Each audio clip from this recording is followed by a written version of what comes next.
G'day, Groovers. Have a look at the day. Have a look at it, man. 24 degrees Celsius today. Not quite there yet, but close.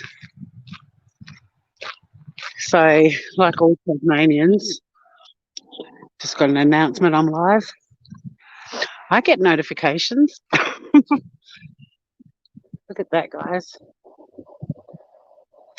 The one thing I don't like about going live on StreamYard from my phone, I can't zoom. So you guys don't get the kind of the same thing that I see. I mean, you do, but it looks so much further away. But I'm just having a study break. It's lunchtime. I'm going to make a little tuna salad when I get back home. But yeah, I needed a break from my course. Oh, here comes my neighbour. I'll turn the camera. G'day, whoever's just joined. Such a beautiful day.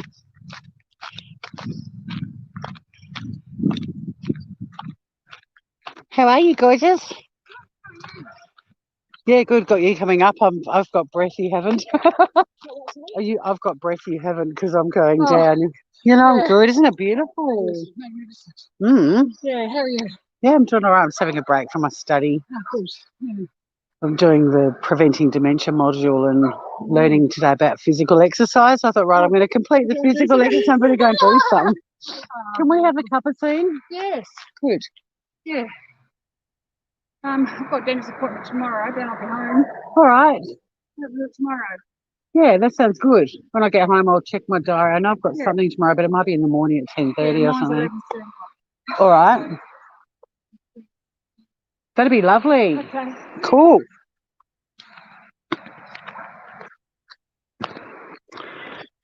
My lovely neighbour Jude. Hello, 2 groovers watching now. We're going for a walk, guys, because I'm studying. Some of you know that already. I'm doing a second course in dementia. I did Understanding Dementia, which was quite a long course. Well, not long, but about 12 weeks. I finished that a couple of weeks ago. I got my very fancy University of Tasmania certificate the other day. You can just get an online downloadable one to print off, but you can also donate to the Wicking Dementia Centre that runs the Wicking Dementia Centre. God, here we go. That runs the course, and they give you, as part of your donation, you actually get a beautiful old-fashioned bond, as in bond quality paper certificate. So that rocked up. So then I'm doing the second course now, which is Preventing Dementia.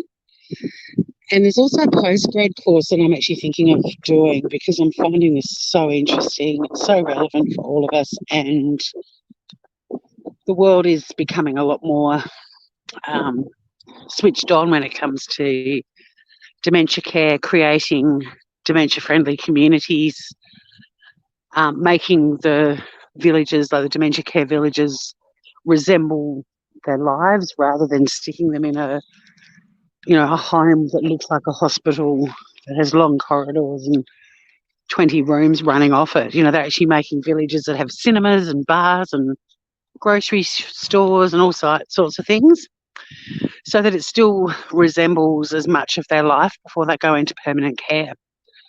So like they can go to the grocery shop, for example, and buy things. There's no money exchange because that obviously can be very confusing for people with dementia. And whatever they buy just gets added to their tab, sort of thing. So, yeah, hi, Serenity B. I think it's just you and me, gorgeous. So, yeah, I'm thinking down the track I'd really like to do some work in that field, either as a key worker or working at one of these really cool new modern dementia care facilities, because a huge part of the struggle that people have when they're diagnosed with dementia, even while they're still working and living at home, is their friends and family drop off because they just don't understand the disease. And, a lot of people get or become isolated incredibly quickly, mainly because people are just scared, or they're also just assholes, let's be honest. But, I've experienced isolation, and I had a job which was exciting, and I travelled a lot, but it was incredibly isolating. So if I can work in a field where I can diminish that for even one person, it'll be worth it. So, yeah, I could be doing a late in life career change again, but that's been the pattern of my life, so I will embrace it. They sound fantastic, don't they, Serenity Bee? The one I studied in the earlier course was I was going to say a Norwegian model. I'm not sure if it's Norwegian, Swedish, Finnish. It's Scandinavian. But, they make them look like homes and like an actual house, all this gorgeous Finnish or Danish or whatever it was, furniture. And, yeah, great concept. Great concept. So we've just built one in Hobart, out of Hobart, of using that model, and it's recently opened and it's up and running. So, yeah, I've put my hand up to hopefully do some volunteering or post-placement there. And then when I finish this course that I'm doing now, which finishes on the 20th of November, I'm going to look at enrolling for the post-grad course as well. Because 1 in 3 people, dementia is part of ageing, but, 1 in 3 people are going to get it earlier than they should. And communities are a lot more aware now and are starting to become what they call dementia-friendly communities. Even just then, I was just doing the module. I've got so much study to do. I'm a bit behind. Well, I'm not gonna not complete it, but I'm a bit behind. So I'm doing a lot today. But they were talking about physical exercise and the importance of that. Which way will we go?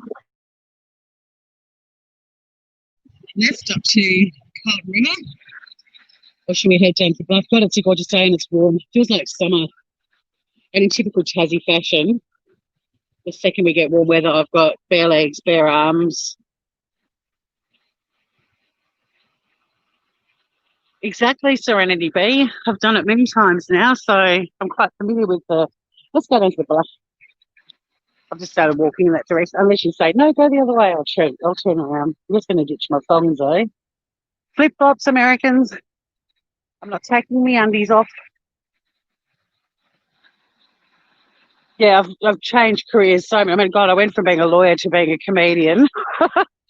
Then I went to radio announcing, which is sort of a natural progression from comedy. Then I went to real estate, property management, conveyancing, then legal counsel for essentially an offshoot of an American property lending bank. But I really want to do something more altruistic and give back to the community. I applied for some jobs yesterday, 2 jobs, which I'm incredibly excited about. So I'm hoping I get shortlisted for them. Oh, no, it's just me. That's okay. I'll just talk to myself. Prove a point. Dementia kicking in. So anyway, I was studying today about one of the there's quite a lot of ways you can reduce the risk of dementia, or at least getting it earlier in life than you should. And by that I mean even people in their 50s, well, there's obviously early onset, which is anyone that gets dementia before they're 60. But there's so many risk factors that they've been sort of reiterating today, that people between 40 and 60, if they're focusing on reducing them in those 2 decades, they can reduce the risks. And physical exercise is one of them. One of the things you can do. Now, I've already been for a fairly full-on walk this morning. I go very early and I do a lot of interval training. So I don't go live when I do that because sometimes I'm like walking, then jogging, God help me, and then I might be doing some squats, or Yeah, I'm a bit of a sight on the beach, I'm sure. I'd definitely be a sight on the beach now. I'm walking along talking to myself. G'day, Bazza. Thanks for coming and chatting to me, mate. I'm here all by myself, Groover. What have you been up to? Oh, there's Shazza up the beach a bit, playing hard to get. Have a look at this day, though. So, yeah, so I was studying about how physical exercise can reduce your risk of dementia, and it was really, really interesting. But then I was like, well, it's lunchtime, go for a walk, just to have some physical exercise. But my point was this sort of walk that I'm doing now, it's lovely for mental health, but it's not really beneficial for reducing your risk of dementia. You've really got to do exercise where you end up breathless and sweaty, more sort of aerobic cardio kind of stuff. But even when you're walking, like power walking and jogging and that sort of stuff, but also strength training. But also having a break from your computer screen if you're studying or working, getting some fresh air, having a little stroll, that's really good for your mental health as well, which is also connected to dementia because depression is another one of the risk factors. Maybe going live talking about dementia isn't that interesting to people, but I'm so into it. I love it. And I'm loving that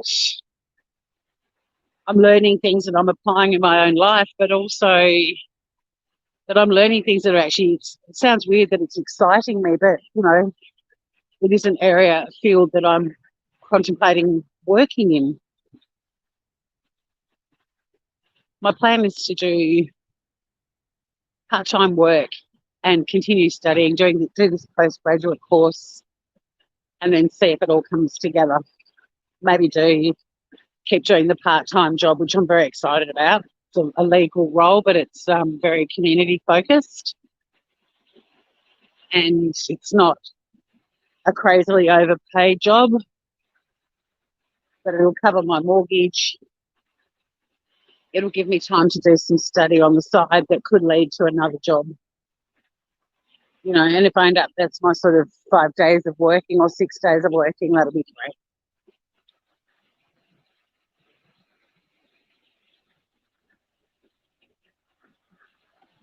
Becoming more and more acceptable now, vlogging on walks. There was a time I remember when, oh, look at this beautiful dog. You gorgeous, gorgeous puppy.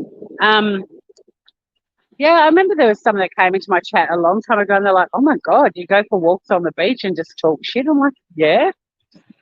I didn't think it was that unusual, but so you saw two professionals. What sort of professionals are we talking about? There's quite a lot of people down. Look, beautiful day, 24 degrees. So we've got families down with their little umbrellas up. There's lots of people down here with dogs. Got quite a few surfers out. There's no surf, but still quite a few surfers out. One's even got a fluorescent stack hat on. But yeah, maybe going live talking about, you know, things like looking after our health. Isn't that interesting to people? I don't know. I know if I put the name of a creator in my title who's in the middle of the drama community, I'd probably have 800 people watching. And I'd probably get, you know, 2,000 views. The only video on my original channel, the one that's been struck that I can't go live on, the biggest video on there, which has got like, I think about 2,000 views, was has got Molly Golightly in the title. Hey, Scan Inquirer. Oh, a psychologist and a GP. How cool. How cool. Oh, that takes me back to what I was about to say. I'm going to turn around because there's quite a few people now that I want to respect their privacy. Mind you, there's more people on the beach than there were this morning. This morning it was dead calm again and so beautiful. And there was me and two other people. But yeah, on the doctor thing, so one of the things that Well, one of the changes that's happening in the world with awareness and more research, and God, they've got to do so much more research, but research and understanding of dementia and reducing risk factors. And I just found this really interesting was when you go to see your doctor, if you're a little bit chunky, it's very common for doctors to say, look, you need to lose weight because you're at risk of diabetes and, you know, they might say cardiovascular health issues, but they don't actually say anything specifically about brain health. Now, vascular diseases are obviously very detrimental to your brain health, but one of these professors was saying that, you know, there's so many small changes that lead to awareness. So if doctors, psychologists, psychiatrists, when they're speaking to their patients, even they don't even have to be obese, even if they're just not exercising and doing stuff, but they should be recommending to the patient that they, you know, whether if they're talking about their diet or doing more exercise, they should include in their terminology that it can also reduce the risk of dementia. And I find that sort of stuff so interesting. That's why I'm enjoying studying this, just how, you know, all this money that people donate for research and so on, sometimes the simplest concepts come out of it that can end up making a massive difference. And the fact that I'm just going to give you a nice panorama here because it's just a breathtakingly stunning day. And the water feels okay. Oh, we've got some waves coming in now. That's why the surfers were out there. There was nothing when I was down there before, but it's not a big swell today, but I'd love to have some fun. What was I going to say? Oh, on the doctors still. The water's cold, but it's not hallelujah. Now it's just, thanks, Scattercry. It is really interesting. I'm a nerd. Oh my God, now it's really cold because it's just went up to my ankles. But it's beautiful. Summer is, oh my God, hey, puppy. There's so many people down here with their dogs enjoying it because from the 1st of December, you know, the track I come down to go onto the beach. From that point down that way to the bluff, all of this part of the beach and back up to where that white, I don't know if you'll see it, but there's this white sign up in the sand dunes. They close this bit off for dogs in summer, and there's a similar, it's only like half a kilometre of beach, and then up the other end as well, it's probably not even half a kilometre to be honest, it's probably a quarter of a kilometre. And they do it up the other end because up the other end is where the surf club is. But this end is where the main car park is, and it's just too dangerous with, you know, people with kids and stuff. So everyone goes nuts and makes sure they get down here in November for the full beach. It is beautiful today. I mean, it's beautiful every day, but yeah, today's really, and the sun is warm, and I've got bare legs and bare arms to try and get a bit of sun on them because I love that little sun-kissed skin. I don't go for being sun-tanned, but when I look at my summer wardrobe and everything is white, cream, pale grey, pale blue, all of those colours look much better on you with a bit of brown. Not a lot, and I've got sunblock on, but you still pick up a bit of colour here. So yeah, with the dementia stuff, just things like getting doctors to add and reducing the risk of dementia, because they've got all these studies and surveys that they've done asking older people what their biggest fear is, and it's always dementia by a mile. And not just older people like elderly, but even, you know, people like me in my 50s. So it's kind of clever. It's like, well, this is the area that scares people the most, so let's get the doctors to give them tips that will help them reduce the risk of it. Like, it's a positive thing, but actually including that in their discussions with their patients. I just love stuff like that. So yeah, I'm a nerd. If I do the post-grad course next year, I'll probably lose a heap of subscribers People are like, oh God, that's that bloody girl talking about dementia on a beach in Tasmania again. But yeah, maybe I need to do not scam baiting. What's it called? Clickbait. I'll put, let's talk about, and then put a creator's name in my title. And then when you all come flooding in to hear me losing my shit about someone on YouTube, I'll be talking about preventing dementia.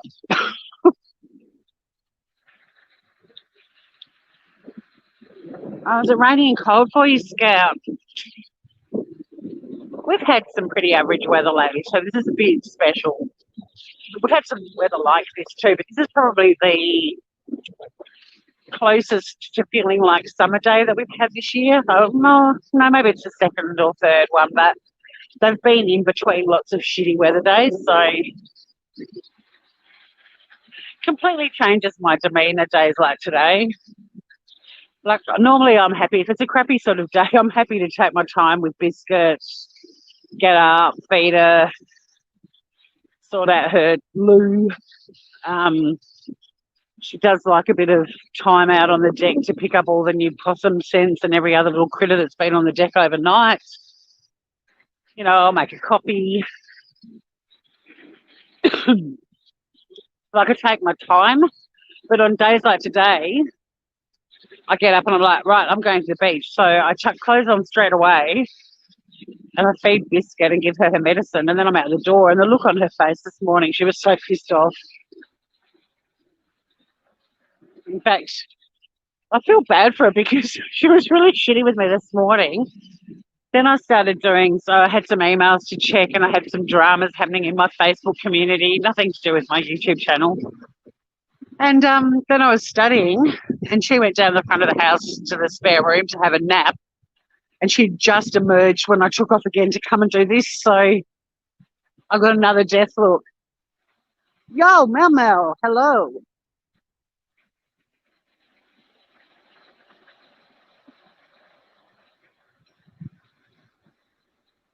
It's ready to be. My grandmother on my dad's side and 4 of his sisters had dementia. Mum's side didn't have it. Yeah, there's a definite genetic connection with some types of dementia, but a lot of them are purely lifestyle choices too. Partaking in all the risk factors that if you take them out of your life, you've got a much better chance of not getting it. It's kind of interesting studying stuff like this, but I also think this is shit we should have been taught at school. Like, it's never too late to make some changes. Even the smallest change will make a big difference. But why don't they equip us when we're at school with skills that will not guarantee, because nothing's guaranteed, but will set us up for the best life possible? Like, why weren't we taught financial planning and budgeting? Because my parents were hedonists and they gave their last $50 to anyone that needed it. But they believed if you had money in your pocket, then you bought someone lunch, or you shouted the bar, or you bought tickets for someone to be able to go and see a show that they couldn't afford to, like, they were very generous people. But they were very much hedonists, living in the moment, and had the can't take it with you kind of attitude, which is fine. I mean, I'm a bit like that too. But because my parents had absolutely no capacity to save or budget, I mean, they did save. They put us through very good schools. They did do a good job, but they didn't give us any kind of knowledge. Why weren't we taught that at school? I think all kids should be taught how to make healthy food at school and how to grow herbs. And I think that we should be taught about risk factors to our health that could have a long-term impact on us.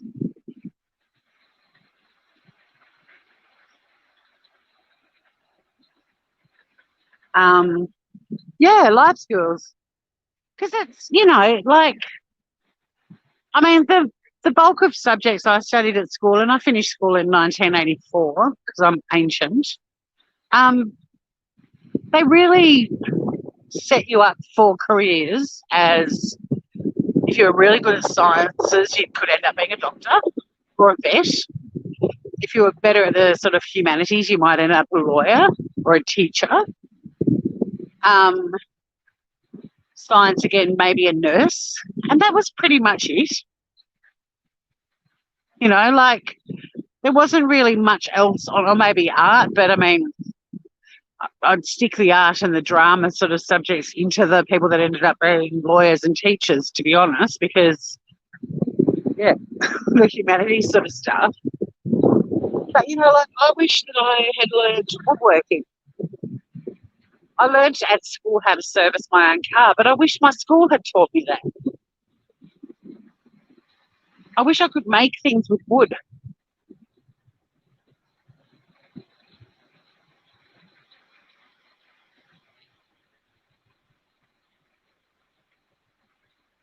They do teach about smoking. Yeah, I know they do teach about smoke, which is good. I mean, you know, it's not good for people who smoke because, yeah, my friend Ange and I once having a quiet cigarette, having, you know, a cuppa and a ciggy, happy as pigs in shit. And her cousin's 3-year-old walked past us and said, "You're going to get heart disease." Way to kill a moment, kid. She was 3. That's why I love being a Girl Scout, because I do teaching skills. Yeah, you would. I did brownies. I didn't end up doing scouts, but I was a brownie. And I did learn a few things as a brownie, but a lot of it was very religious too, which, you know, couldn't really run home with excitement and talk to my atheist mum about that stuff. Well, agnostic mum, she probably was. I don't think she would have called herself atheist, but she was pretty ambivalent about the whole religion stuff. They took anything tasty out of the canteens. Yeah, exactly. We learned heaps on the farm. I mean, I'm pretty proud of my driving record. I've never had a bingle except for people running into me because they had bad drivers. But, you know, I was driving when I was a kid because we used to drive the tractors. And I think even just the work ethic that gets instilled in you being on farms, you know, that you get up and get on with it. Make hay while the sun shines, people. You know, sending us off to work experience on farms and stuff like that would be beneficial.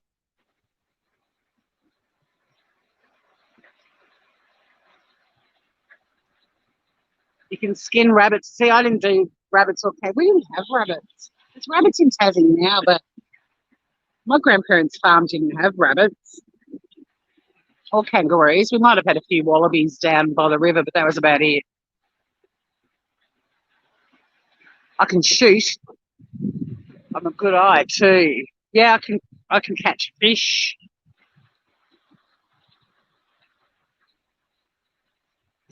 Oh my God, Melma, that's hilarious. When I was doing breakfast radio, my co-host and I had to go somewhere one day, and we're driving along, and we'd stopped at a coffee shop, and he was a non-smoker, but he'd been a very passionate smoker his whole life, and he still supported people who liked smoking. I was driving, and he looked at me and he goes, "You are fucking smoking, holding a hot coffee, and driving a manual car all at the same time. That is skilled, man. That is so skilled." Um, but yeah, you know, some more life skills at school would be awesome. And yeah, they took all the yummy food out of canteens. Did any of you guys have, Mel, did you eat fish finger sandwiches when you were at school? I've only just thought about them. Fish fingers aren't the same anymore, but my God, that was such a treat. We were allowed to buy lunch once a week at school, and I used to get a fish finger sandwich, and it was like heaven on earth. But then Tassie, we didn't have McDonald's or anything like that. So things like a fillet of fish, I suppose, would have been the closest thing to what they were like. God, they were good though.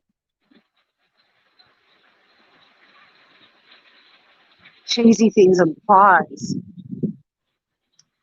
Cheesy things. We had party pies, sausage rolls, and rolls.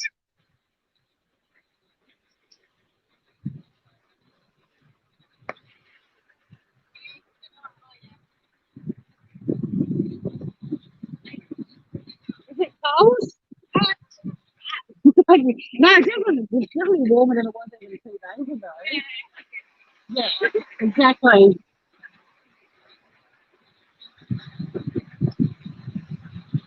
When you ask a 3-year-old if the water's cold, at least mum answers for you.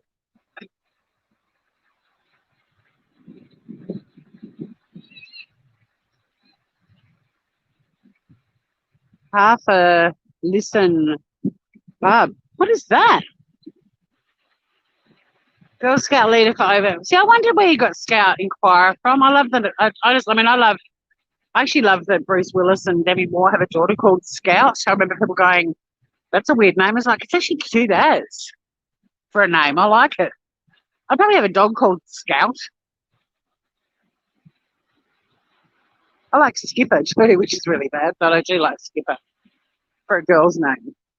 Or a boy's. Skip. Archery instructor too. The kids are very self-untitled, can't fend for themselves. Yeah. Oh, good girl. Good on you, Scout. Oh, Boston Buns. Yeah, yeah. Oh, I loved me a Boston bun. And when I lived in South Australia, the finger buns over there. Which company? I don't know if they're Balfours or Villies, but my God, they're good. I've never had a finger button anywhere else in the world that's been as good as the ones in South Australia. But yeah, good on you, Scout. You're putting decent humans out into the world. And look, I do think schools should be teaching life skills, but I think parents should be too. Like, get your kids involved with things. I learned how to cook because I used to sit in the kitchen on a stool and chat to my mum while she cooked. And I'd ask her questions. But I mean, I was an inquisitive kid. I wasn't one of those kids that kept going, why? But I did ask a lot of questions. And when Mum and Dad bought the World Book Encyclopedia for us, my mum was like, there, you shall find your answers. So I read those encyclopedias cover to cover because I'm OCD and a nerd.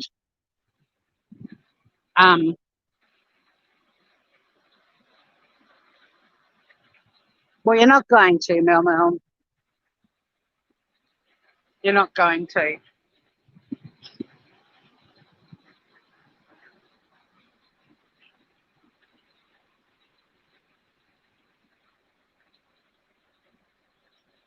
Casper, g'day. I will give you a review. Well, I've been in the water a bit, so I can't really give you an honest temperature. Because I've had that initial thing, but I've still got feeling in my feet. My feet are fully in the water at the moment, up to like not quite my knees, halfway up my calf muscles maybe. It's feeling good. And the sun's got a really nice bite to it. Like, it feels like summer. I'm wearing a short little skirt and a sleeveless top. And I've actually got bathers on. I've got a bikini on, but I'm not going to go for a swim. I didn't bring a towel, but I have got a bathing suit, a bathing costume. But I'm not quite ready to get my white gut out. But I am going to, we've got like a swimming centre that's been built down here, and while it's been built, Flippers, which is another sort of swimming thing in the area, they're doing all kinds of fun classes and stuff because they're going to have to go into competition with this privately owned swimming centre that's going to look unbelievable. So I thought I might go down there and do some aqua aerobics or something. And I'm actually going to a Zumba class tonight. The sun's made me want to do lots of exercise. So this is my second beach walk for the day. And then I'm going to go to, it's not aqua aerobics. I can't remember the word for it, but fuck, it's fun. It's crazy fun. And then I'm going to go to Zumba. I've never done it before. I am going there to be the comedic relief. The water is stunning. Isn't it beautiful? And look at the sky today. Like, look at those amazing clouds. And it's so clean too. This beach is insanely clean. I mean, beaches in Tassie generally are. If people find stuff, they pick it up and take it home or put it. There's a lot of bins along the sand dunes. and there's always a bit of a rule of three anyway with people that go to the beach all the time is, if they always leave with 3 pieces of rubbish. But I've lived here for 6 years, and I don't think I've picked up 5 pieces of rubbish off this beach in 6 years. In fact, I don't even think I've picked up that many. I'd say 3. I did do a live the other day, and I was chatting, and I know that I went up the path and there was a tissue on the path. I will never pick up a tissue ever. They actually disintegrate quite quickly. Most of them are made now from fairly decent sort of biodegradable things like bamboo and so on. But yeah, I'll never pick up a tissue. I never used to before COVID, and I never will, especially without gloves or anything. I just had some water splash right up my skirt to my frenulum region, and it didn't make me go, woo! There's your water temperature, Casper. That's the gauge. When it flies up your skirt and it hits you on the clacker, do you squeal and go, whee! Or hallelujah? Or you just go, oh yeah, now I've got a wet frenulum region. Oh, that's rude. I'm saying that before anyone else goes there. Oh, look what's going on here with chat. I know that you would worry, Mel, but I can't imagine that you couldn't worry. He can always come and live at Auntie Tor's. I think so. Parents of any kind of kids would feel the same way. I think my parents, because we were fairly resourceful little fuckers, probably didn't worry as much as like my friends that are now parents and they've got kids that are, completely dependent on electronic crap and don't have vivid imaginations, and if they do, they're not being used. They've got this sort of instant entertainment and so on. It's one of the reasons I didn't want kids is because I didn't want to be living with anxiety every day about them. Yeah, hot yoga is great, Casper. We've got at the gym that I go to, they've built a beautiful yoga studio called Zen, and they do classes at 32 degrees, which I like more than Bikram. It's still 32 still gets pretty hot, especially if you're doing like vinyasa flow. But if you're doing, well, I don't know where I was going with that sentence, but it's not as unbearable. Like Bikram, people got emotional in Bikram and cried and wailed and screamed and punched things and all kinds of shit. This is a bit more sedate. Look at that. There's a photo right there. Screenshot that fucker.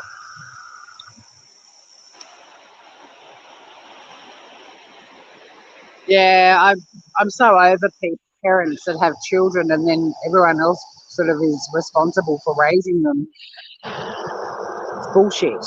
I mean, I love our Indigenous communities here. Like it is literally, it takes a village to raise a child, but the parents are involved in that too. It's like we went to a concert a few years ago out at Mona, which does some amazing concerts, and it was the Cat Empire, and they have kids under 12 or 3, and all these fuckers rocked up with their kids and just let the kids go nuts while they sat up on the hill and got drunk, and essentially let the venue and the other people at the venue babysit their kids. So there's like 3-year-olds in a mosh pit. Now, I know it was a Cat Empire, it wasn't the wildest of mosh pits, but it was still a mosh pit. And people are like random strangers sort of picking these small children up and taking them back out of the mosh pit. I won't go into one story, but because it still makes me cry. But a friend and I witnessed a kid doing something absolutely horrific and resulting in the death of an innocent creature. And we went over to say to this kid to stop doing it, and the next thing the drunk hippie dad arrives. He's like, man, stop talking to my child, don't touch my child. I'm like, your kid just killed that animal. And the awful thing was the animal's friend curled up and died next to it while all of this happened. It was fucking awful. It wasn't an animal either, it was a bird, but it was horrible. And we were just looking at all these fucking wankers up on the hill with their wines and the kids just running everywhere. So a group of us actually wrote to Mona and said, we don't have an issue with you continuing to have this family-friendly vibe going on, but maybe have an area for kids and like families with kids, because we're all adults and we've all paid $300 to be here, and we've ended up babysitting other people's asshole children that murder your free-range floof and feathered friends. Horrible. Yeah, 3-year-olds in a mosh pit. One of them went under the stage. One of them went through the fence. Like there was a tiny fence between the stage and the mosh pit, purely because of cables and stuff. It wasn't a, you know, you must stand 6 meters away from the stage kind of asshole fence. It was an actual, we've got exposed cables here. But this kid got through and was playing with the cables under the stage. And, you know, most of the adults there were just like, oh, this would be kind of interesting if we get to watch a 3-year-old electrocute themselves. People left. I think I must have upset them with my talk about dying critters. All right, I'm going to walk up a little bit further and then I'm going to turn around and head back and make some lunch. What's everyone eating today? Look at me, I'm turning into a scammer. Oh, one of the scammers messaged me earlier. Mark, I haven't messaged him back since the other night when he sent me the letter telling me he's an undercover doctor. What the fuck? I still can't work out what that means. I'm an undercover doctor. Dun, dun, dun, dun, dun, dun, dun. Diddly. Diddly. Undercover. Now, see, that's a thing in his script I'm not correcting.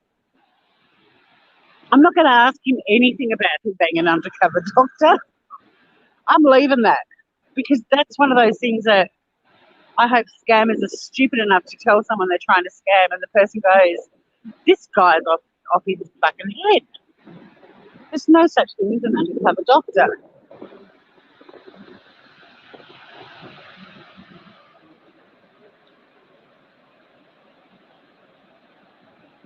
Well, yeah, but Scout, they didn't take the kids to the mosh pit. They just let the kids run free while they were happily sitting on the hill drinking their wine, and the free-range kiddies.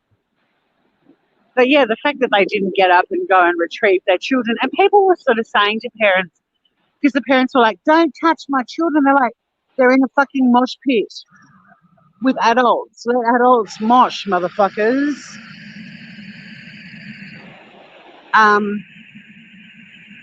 Yeah.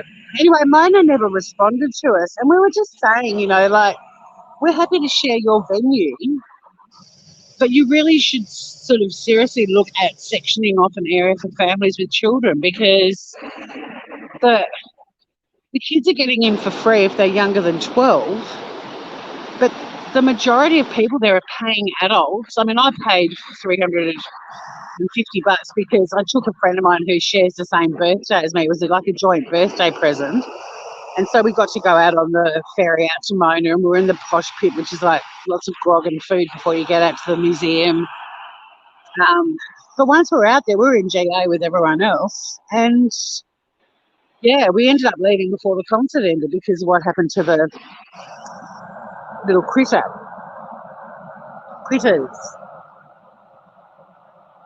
Hey, Flat Earth Alaska. I'm welcome. Yeah, I'm really at a beach. Do you like it?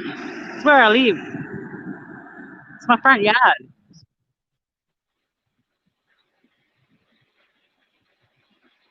Yeah, exactly. Take care of your own damn kids. And that's the thing, Melma. Most of my friends who are parents feel the same way as you do.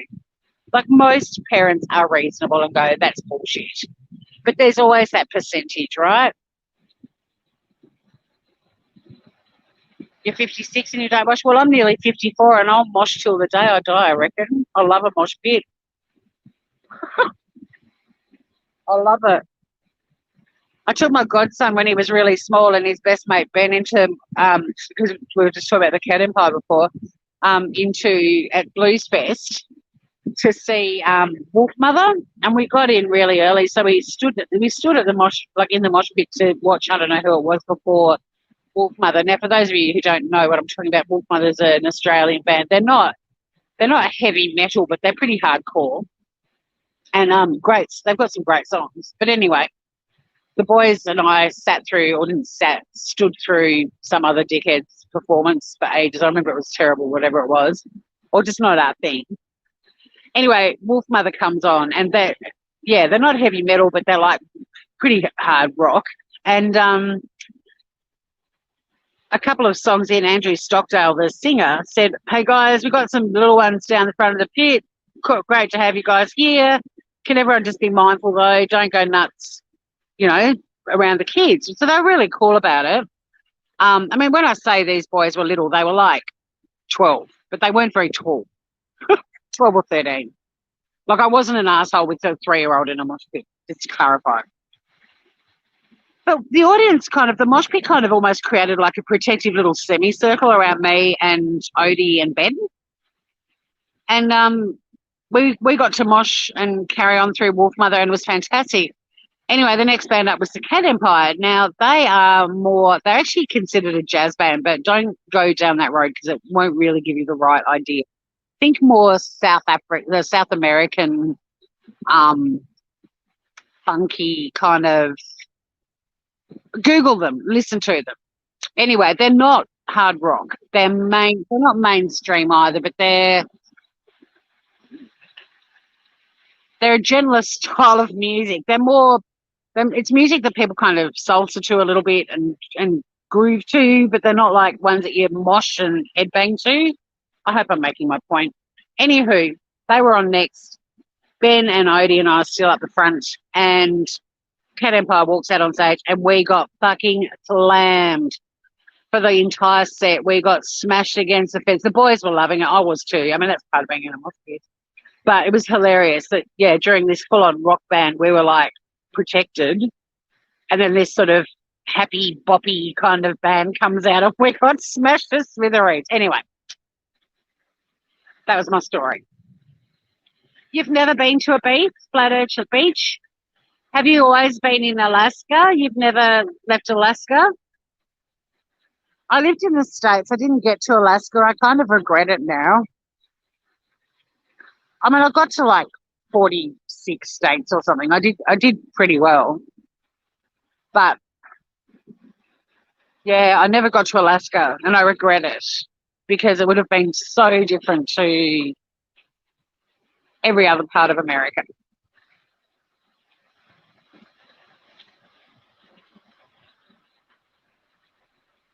Yeah, but see, that's beautiful too, snow and a forest. So, yeah, this is a beach in Tasmania, Australia. Summer is on its way here, of course, being in the Southern Hemisphere. And this is the first day in a few weeks it's felt like summer. We had a couple of little sneak peeks and everyone got excited. And I'm wearing a little skirt and a singlet top, basically, because I'm trying to get some colour on my skin. Tasmanians in winter, we get what we call the Tasman winter tan. We're like iridescent purple. So over there in the distance, there is a mountain called Mount Wellington, and Hobart, the capital city of Tasmania, is at the base of that, but you can't actually see Hobart behind those hills. The whole island's only got 500,000 people on it, and Hobart's got a population of about 250,000, and where I am is about 30 to 40 minutes out of Hobart. And we've got this beautiful sunny day and probably 20 people on the beach, maybe 25, and 7 dogs. No, maybe 14 dogs.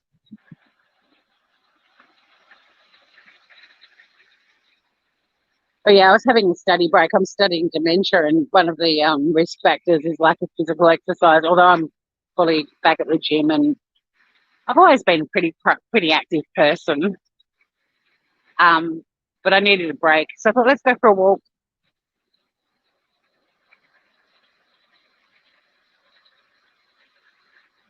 You wouldn't even call that winter. This right now. No, this isn't winter. This is summer.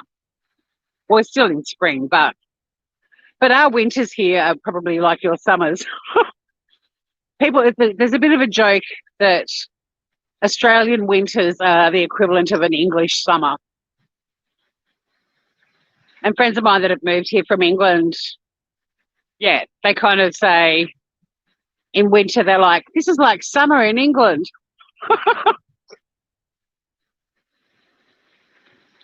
And Tassie's the southernmost state. We're a little island at the bottom of Australia. Um, so we are colder than other parts of the country, but we still got hot.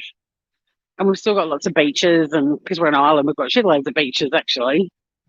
Something that freaks me out. So many people, when I go live, they're like, where are you? And I'm like, Tassie. And they're like, we've got beaches in Tasmania? Like other Australians who haven't been here. And I'm like, it's a fucking island. What do you think surrounds us? I don't know what they think. I don't know if they just think it's just all cliffs the whole way around this island. I don't know. People are absolutely surprised that Tassie's got beaches, but it's usually Australians that are surprised. Americans are usually surprised that Tasmania is actually a real place. Most people in the UK, Europe, know about Tasmania. Thanks, Scout. I like walks and talks too. And it doesn't bother me that I don't have 800 people clamouring. I just think it's interesting that, you know, you put something like preventing dementia as a hashtag. It's not going to draw the masses, is it? But if you put so-and-so is a fucking wanker, you'll have 800 people tuning in. Do we get hurricanes here? No, we don't. There are hurricanes in the northern parts of Australia and cyclones, we call them. They're more commonly known as cyclones. We get kind of I'm trying to think what they're called. They might even be little hurricanes. They're not really though. They're like sort of massive storms off the coast sometimes, but nothing like a hurricane in terms of destruction.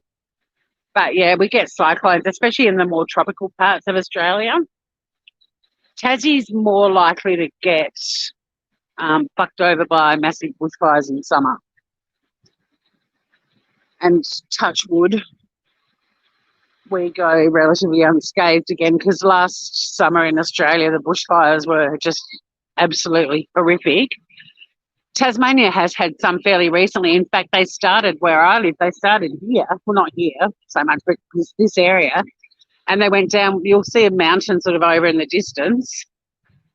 They headed that way, thank God. They didn't come back this way, and because they would have completely flattened where I live. I mean, not my house. I wasn't actually living in the area, but yeah, they went right down the peninsula. Lots of homes were destroyed. Amazingly, no one died in them, but they were really bad firestorms, you know, with massive balls of fire bouncing and the sort of bushfires that you're seeing in California and saw in summer.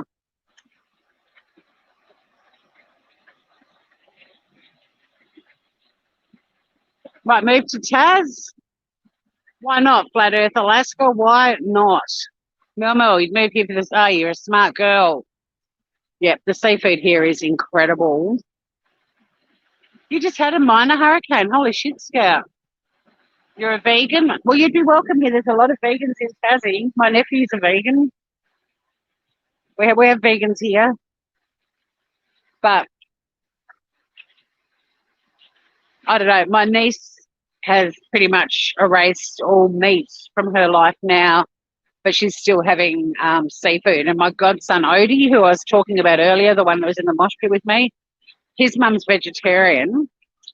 But when he got old enough to actually express an interest in eating meat and fish and so on, she allowed him to do that, which was nice of her.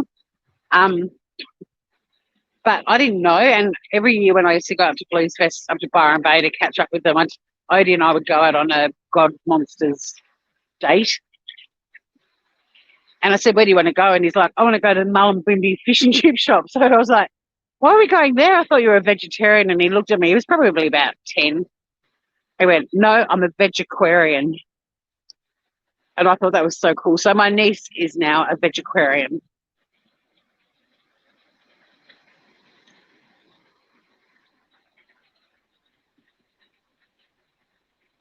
I've got a lot of pescatarian friends that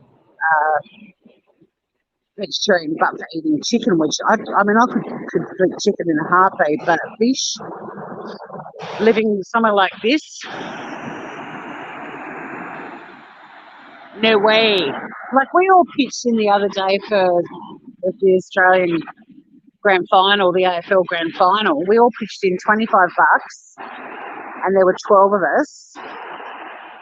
And we had a seafood banquet that went all day. It was like a seafood tapas banquet. We had 10 dozen oysters that were done in heaps of different ways and also natural.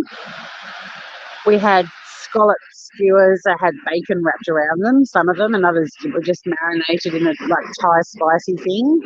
We had crayfish, we had flatheads, we had prawns.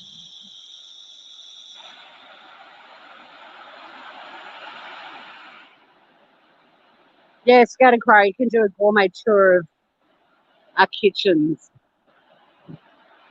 I really want to do more Shitty Kitty Kitchen, but I'm trying because my channel's been struck and I'm finishing my course and applying for jobs and doing all kinds of shit and volunteering and doing print radio and my podcast, yada, yada, yada. I'm trying to keep my Yum Tours 2 channel, this channel, just to restricted to scam baiting and my podcast and this sort of stuff. Because I'm thinking I might even just start a Shitty Kitty Kitchen channel.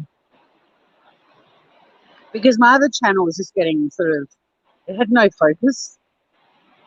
And it's been quite, not good, it sucks that my other channel's been struck, but it's been good to go, okay, there's a lot going on there. Bazza. Where's Shazza? Oh, she's sitting over there nesting on the sand. Have you heard of the earthquake? Well, I wondered if you were going to bring that up with considering your name. I've heard about people who believe the earth is flat. Have you heard about Bazza, the local seagull? For those people who join me on these walks, Flat Earth Alaska, they're aware of the budding romance between Bazza and Shazza. Now, Shazza is a bisexual seagull. She's actually more into a female seagull called Kazza. But Kazza's only got eyes for Dazza. Sadly, though, Dazza's gay and he's big bang up for Bazza. So it's like this love quintrangle. That's even a word. Scout, I can't do lives till the 4th of January. I've tried to contact Vegemite so many ways now and they're not getting back to me. I thought about messaging. Actually, Casper was here before and he left, and I really wanted to ask him what to do because I know it's November now. Like, January the 4th isn't really that far away. It's like 8 weeks away. But just the principle of it. And I thought about contacting YouTube on Twitter because apparently they're quite responsive if you do that. But it's complex because my point is, well, it's not that complex. My point is, how can someone strike my channel on the grounds of original content when what they have on their channel is someone else's original content? And I'm tempted to tweet YouTube and just say, is there any way you can look into this? Because it's an archival channel and the stuff he's got on there, I do not believe he owns. I don't believe that Vegemite has given him exclusive rights or even sold their original TV commercial to him. I don't believe it. Yeah, the seagull, it's not going to get bigger than a quintangle though. But it was a love triangle for a while. Then it became the quadrangle, and yeah, now with Dazza, just to complicate matters, Dazza's bang up for Bazza, who's into Shazza, who digs Kazza, but Kazza likes Dazza. But Dazza's too busy putting on his little sparkly numbers and trying to catch Bazza. And poor Bazza has been here the whole fucking time. He washes himself every day. He grooms and preenes. I mean, what a handsome looking bird, right? And all he wants is show, but he shows the do sort of get it on, but she wants a polyamorous relationship, and because she's bi, she hangs with Kazza.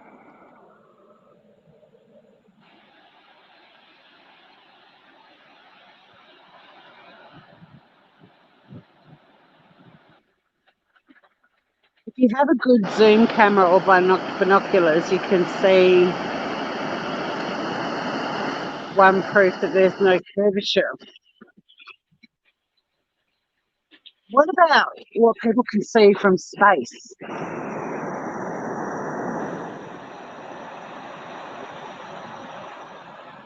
Can we talk about that?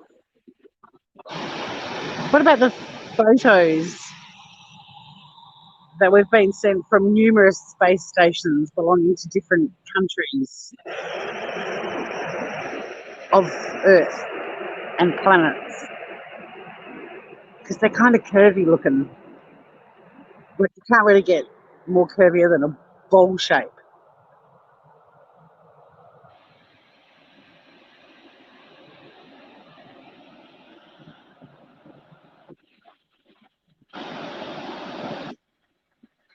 Because if you see a boat going out to sea and then you zoom back in on it, you can see the entire ship showing that it didn't go over there. But you've got to go a long way. Hey, Emily Flotilla. Why don't people fall off the Earth? Yeah, if the Earth is flat, there's a heap of people that should be pushed off the edge of it. Like, where does the Earth end when it's flat? What's the end of it? Is there a place somewhere, Flat Earth Alaska, where, like, the edges of it that you literally would just fall off it? What's your views on that? And again, how do you feel about the pictures that come back from space? Or do you not believe in space exploration? Is that part of your theory as well, that that's all crap? Because I'm open to chatting about this stuff. I love everyone's opinions and points of view. I'm open to discussion and debate. I do actually know what critical thinking is, unlike another person on YouTube.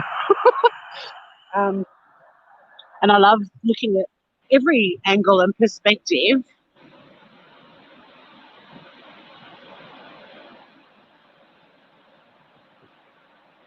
I'm glad that you're loving it, Scout. It is a whole thing, Mel. It is, and look, to be honest, I haven't really delved much into the flat Earth theory, so I can't really participate in an overly competent fashion. So, if anything, this is the time for you to pitch some ideas that might inspire me to look into it further. But I don't think the space exploration ship's all made up. And you can see clearly in photos sent from space stations and also from satellites that the Earth is round. And I guess for flat earthers, space travel has to just be a big load of bullshit, right? Yeah, it is, Emily. We've gone from the importance of exercising to help prevent dementia to my feelings about children in mosh pits. And we've got this new person in my chat, Flat Earth Alaska, who's just brought up the flat Earth discussion. And yeah, I'm quite happy to be honest and say that I haven't looked into the flat Earth theory at length.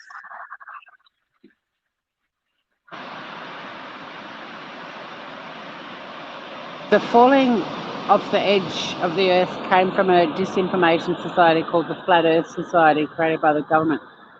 Okay, but what's your theory then? If the Earth is flat, where does it end? Or are you guys? And when I say guys, I should clarify. I mean any person that's into flat Earth theories.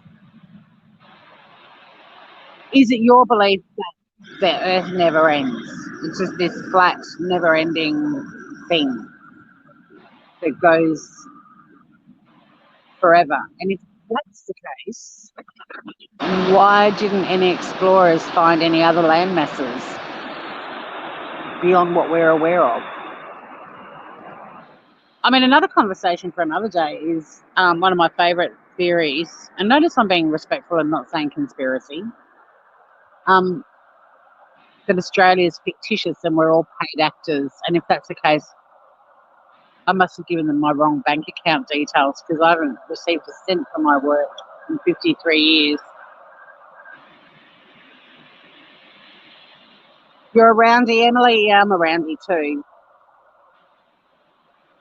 But I love that that Flat Earth Alaska isn't, like it's good to have colourful conversations.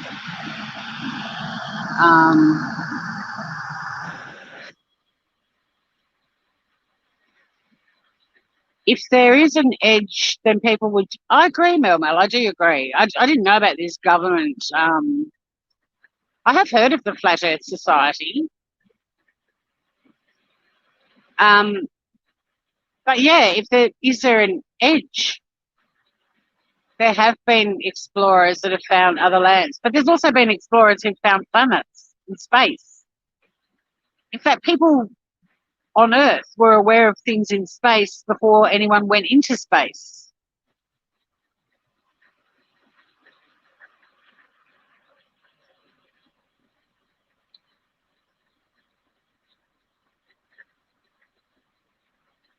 Some people say Australia, exactly.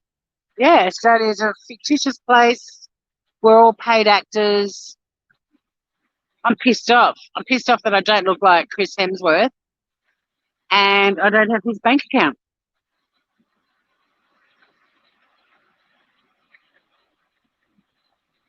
How do we go from New York to LA heading east then?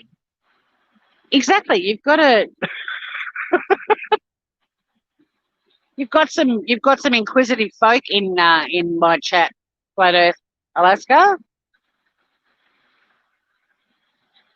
Oh, I agree that news media is controlled. I've got no doubt about that. But there's also plenty of independent sources and also science. Or do you believe that all science is controlled as well?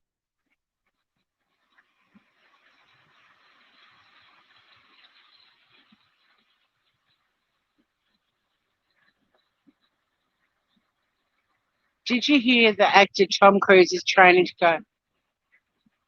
Goodbye, Tom. Off you go.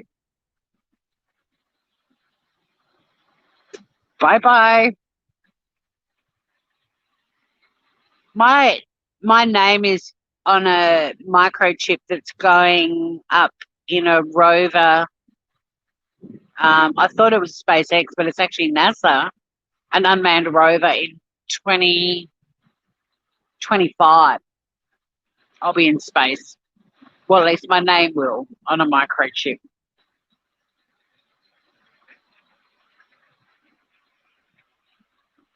How do I go around my neighbourhood? I walk and I drive.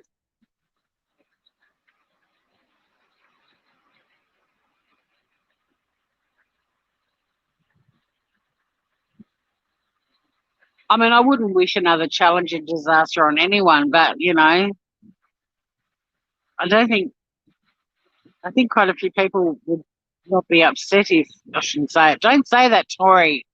Bad karma. Gosh, it's gorgeous down here. I've got to go back and sit inside and study. I might actually set up my desk. Not I've got a desk. I might set up my lap. I have got a desk, but that's inside. But I might set up my laptop out on my deck. The sun will be over my house now. I might do my study out on the deck. That's a good idea. I'm going to make salad, tuna salad, and a cup of tea and get out on my deck and keep studying the risk factors for increasing the chances of getting dementia.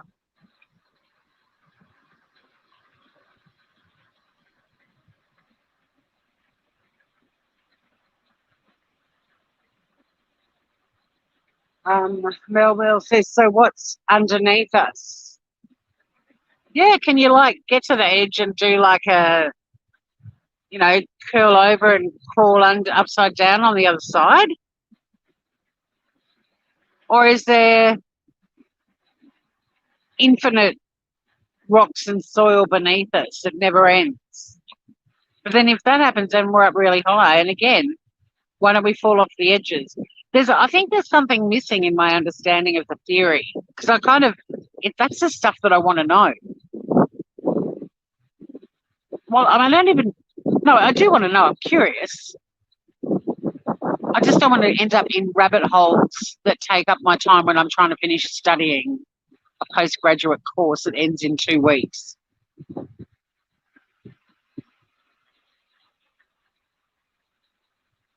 Emily goes around the cul-de-sac. You're such a roundie. Team roundies.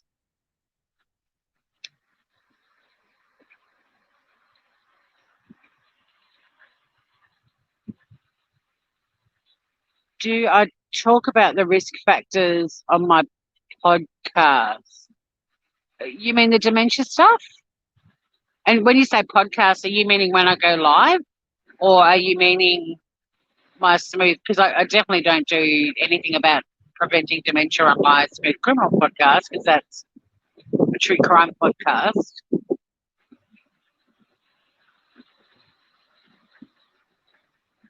The farthest humans have only dug was 7.5 miles.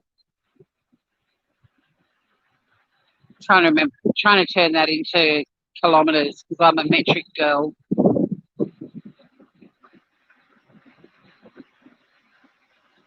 What is it? 2.5 kilometres is a mile? Is that how it goes, or is it the other way around? No, I think miles are bigger than kilometres.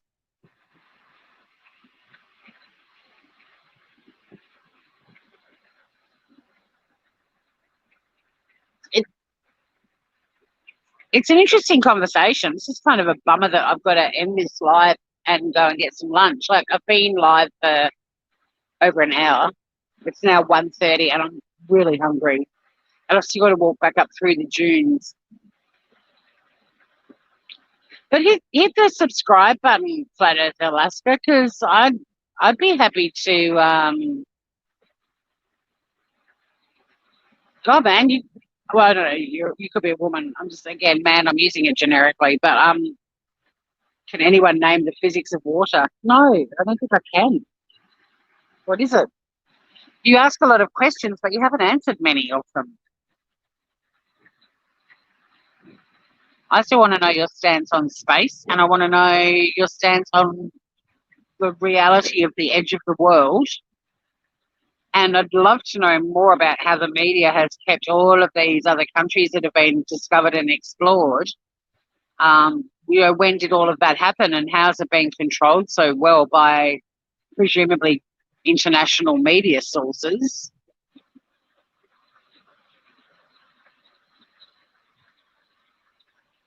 See you, Mel Mel. It took 20 years for that to happen. Oh, the digging? Oh, you're a guy. Cool. All right. I won't have to keep. Australians are not politically incorrect about everything, but I've got a Facebook group that's got like 60% of the group's American, from the United States, I should say. And they get offended by things like me going, hey guys, as a little reminder about a rule or something. I get lectured at about it. So I'm a bit hypersensitive. Don't want to offend. Oh, the natural physics of water is to always find and seek its level. Right. I'd really like to chat further with you, but I also really would like to eat some food. I like the explanation of the natural physics of water. Thank you. Thanks for hanging out with me, everyone. I'm sorry I'm ending this. This always happens. I'm ready to end, and then this conversation starts up, and I'm like, oh, this is something we can talk about. Maybe I'll do a live. If you hit the subscribe button, Flat Earth Australia, Alaska, and you know other people, bring them with you. And you're welcome to jump up on panel, but I generally do like to do a little bit of research just so I don't sound like a complete numpty.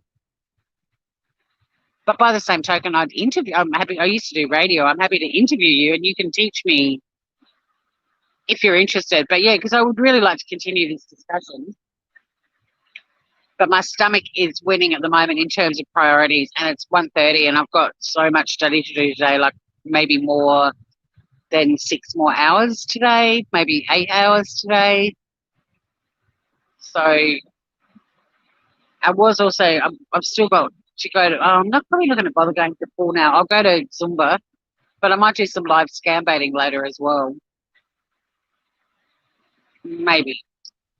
Anyway, thanks for hanging out, everyone. Would really like to continue that discussion. Flat Earth Australia. Oh, fuck, I did it again.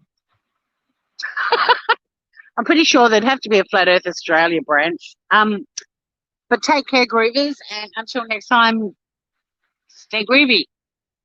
Bye, everyone.